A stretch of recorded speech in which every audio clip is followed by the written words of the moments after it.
Dénutrition et nutrition entérale. La dénutrition. Lorsqu'une perte de poids est involontaire, trop rapide ou trop importante, elle peut entraîner une dénutrition. Elle survient lorsque les apports alimentaires sont moins importants que les besoins en énergie et en protéines de l'organisme. Au cours de la dénutrition, ce sont les muscles qui fondent en premier, avant les réserves de graisse. C'est pourquoi la dénutrition peut avoir de graves conséquences comme un risque de chute, un risque d'escarre, une augmentation du risque d'infection, une augmentation des complications de la chirurgie, une baisse de l'autonomie. La dénutrition concerne particulièrement les personnes hospitalisées, les personnes âgées et les personnes atteintes d'une affection de longue durée comme les maladies chroniques, les insuffisances respiratoires, cardiaques ou rénales, les maladies de l'appareil digestif, les cancers. Elle touche 2 millions de personnes en France. Un moyen très simple permet de l'identifier, la mesure de la perte de poids. Une perte de poids de plus de 5% en un mois ou de plus de 10% en 6 mois permet le diagnostic d'une dénutrition. Le site nutritionclinique.fr permet de calculer rapidement une perte de poids. Si une dénutrition est diagnostiquée ou si elle risque de s'installer, une prise en charge nutritionnelle est nécessaire. La nutrition entérale. La nutrition entérale est l'une des prises en charge nutritionnelles qui peut être proposée en cas de dénutrition. Elle consiste à apporter un mélange nutritif directement dans le tube digestif, au niveau de l'estomac ou au début du petit intestin, le jéjunum, par l'intermédiaire d'une sonde. La nutrition entérale n'empêche pas de manger. La nutrition entérale est proposée à un patient quand il ne mange plus suffisamment, dans le cas par exemple d'une perte d'appétit ou en cas de cancer. Quand il ne peut plus manger du tout, par exemple en cas de coma ou encore d'obstacle au passage des aliments dans le tube digestif. Ou quand l'alimentation normale est dangereuse, comme chez les personnes qui risquent d'avaler de travers. Dans ces situations, la nutrition entérale est toujours proposée en premier, avant la nutrition intraveineuse, que l'on appelle la nutrition parentérale, car elle utilise les voies naturelles. La nutrition parentérale, elle, est administrée directement dans le sang. Elle est utilisée dans de rares cas où la nutrition entérale est impossible ou insuffisante. Le mélange nutritif est une alimentation conditionnée dans une poche d'un demi-litre, d'1 litre ou d'1 litre et demi.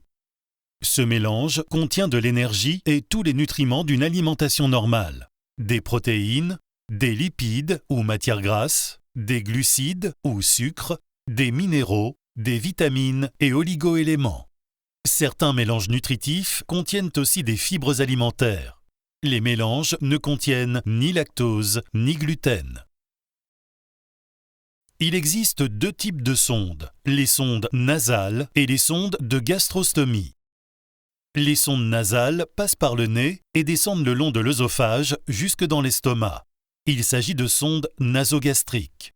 Plus rarement, la sonde descend jusque dans la première partie du petit intestin, il s'agit alors de sondes nasogéjunales. Les sondes nasales sont le plus souvent utilisées pour des nutritions entérales de courte durée, généralement de quelques semaines. La pause n'est pas douloureuse. Elle peut toutefois être inconfortable. C'est pourquoi une anesthésie locale de la narine et de la gorge est proposée. La gastrostomie est un orifice pratiqué à travers la peau de l'abdomen jusqu'à l'estomac. Elle permet d'apporter la nutrition directement dans l'estomac ou directement dans le petit intestin dans le cas d'une jéjunostomie. 2 types de dispositifs peuvent être mis en place dans une gastrostomie. Une sonde ressemblant à un tuyau qui sort du ventre, un bouton plus discret plaqué sur le ventre.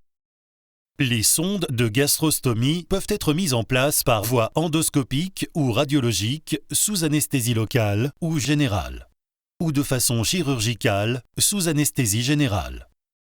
La gastrostomie et la jéjunostomie sont proposées dans des nutritions entérales de longue durée. C'est la nuit que la nutrition entérale est administrée le plus souvent, afin de pouvoir poursuivre ses activités durant la journée. Ce traitement nutritionnel n'empêche pas de continuer à travailler, et malgré la sonde, il est possible de manger par la bouche, même pendant l'administration de la nutrition entérale. Le mode d'administration dépend de plusieurs éléments, comme le volume, les horaires ou encore la possibilité de manger. Ainsi, elle peut être administrée en une seule fois ou en plusieurs fois. Si l'administration a lieu la journée, il n'est pas nécessaire d'être couché dans un lit. Au contraire, il est possible de bouger, mais conseillé de ne pas se coucher dans l'heure qui suit pour limiter le risque de remontée gastrique. Pour une administration durant la nuit, le débit étant très lent, il n'est pas nécessaire d'être assis, mais il faut au moins dormir avec le buste surélevé de 30 degrés, par exemple avec un gros oreiller sous les épaules. Une tubulure, c'est-à-dire un tuyau fin, amène le mélange contenu dans la poche jusqu'à la sonde ou jusqu'au prolongateur dans le cas d'un bouton de stomie. La tubulure est insérée sur une pompe, appelée aussi régulateur de débit électrique, qui permet de contrôler le débit et le volume d'administration du mélange. L'appareil dispose d'un système d'alarme qui se déclenche en cas de problème. Cette administration par pompe est la routine pour la nutrition nocturne. Il est nécessaire de prévoir un espace libre près du lit afin d'y installer la pompe ainsi que le matériel dédié à l'administration de la nutrition entérale. Les personnes qui ont un sommeil léger peuvent avoir besoin de bouchons d'oreille car le système électrique de la pompe n'est pas silencieux. Pour la nutrition entérale en journée, l'administration du mélange nutritif peut se faire par gravité, donc sans pompe. La poche est simplement accrochée en hauteur à une potence et le débit est réglé manuellement grâce à une molette sur la tubulure. Le contrôle du débit est moins précis. En cas de nausée, de remontée gastrique ou de vomissement, il faut appeler rapidement le médecin traitant ou le prestataire de santé à domicile.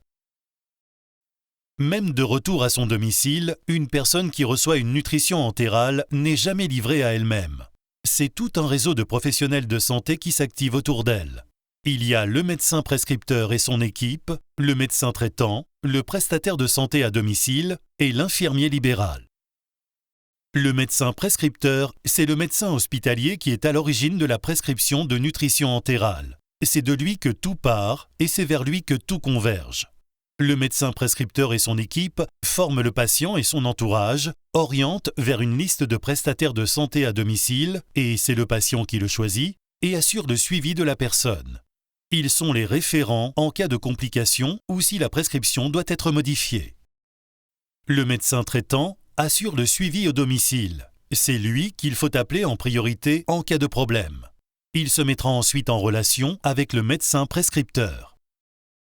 Le prestataire de santé à domicile a plusieurs rôles. Il installe et fournit à domicile tout le matériel nécessaire à la nutrition entérale, pompe, poche, tubulure, etc., assure une permanence téléphonique 24 heures sur 24, 7 jours sur 7, forme le patient et son entourage en complément de la formation reçue à l'hôpital et reste en liaison avec le médecin prescripteur, la diététicienne, l'infirmière et le médecin traitant. L'infirmier libéral vient au domicile du patient pour, selon les besoins, brancher et débrancher la poche de nutrition entérale, éventuellement changer la sonde, effectuer les soins sur le point d'entrée de la sonde, donner les médicaments s'ils doivent passer par la sonde. Il est également en liaison avec le médecin traitant, le prestataire de santé à domicile, la diététicienne et le médecin prescripteur, en particulier lors de complications. Néanmoins, l'équipe hospitalière peut rendre le patient plus autonome en lui apprenant à brancher et débrancher le mélange nutritif en respectant les conditions d'hygiène, à utiliser la pompe et savoir que faire en cas de souci. Des complications peuvent survenir au cours d'une nutrition entérale. Afin de les éviter au maximum, certaines précautions doivent être respectées. Certaines complications sont liées à la sonde, d'autres à la nutrition entérale. Les complications liées à la sonde seront abordées dans les vidéos la sonde nasogastrique et la gastrostomie. Les complications suivantes sont liées à la nutrition entérale. Les régurgitations ou remontées gastriques correspondent à des remontées de liquide nutritif plus ou moins haut dans l'œsophage. Elles peuvent entraîner une pneumonie si une petite quantité de mélange nutritif s'introduit dans les poumons. Certaines situations engendrent un risque élevé de régurgitation.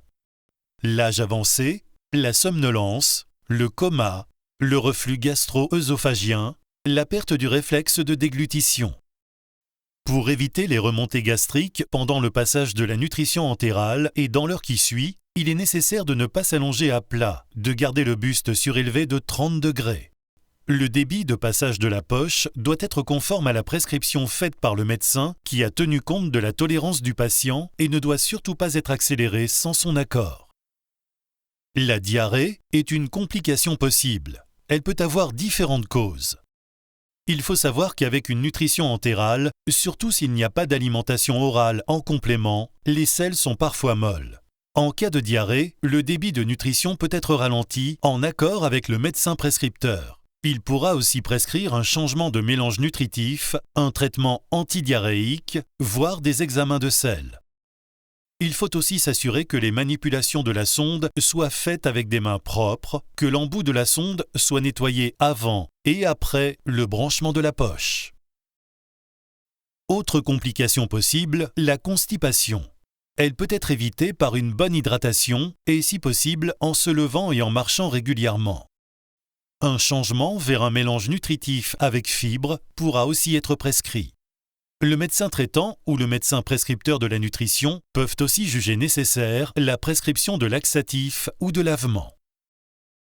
Enfin, il est nécessaire d'être vigilant et d'alerter sur tout signe ou symptômes inhabituels comme une toux, une fièvre, un souffle court, une soif, une diminution d'appétit ou encore une perte de poids. Se peser régulièrement est très important. En conclusion, la nutrition entérale est un traitement qui peut s'adapter à chaque personne afin de s'intégrer au mieux dans son quotidien.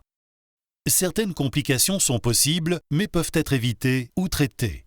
Le patient qui reçoit une nutrition entérale est pris en charge par tout un réseau de professionnels de santé, mais il reste le principal acteur de sa prise en charge.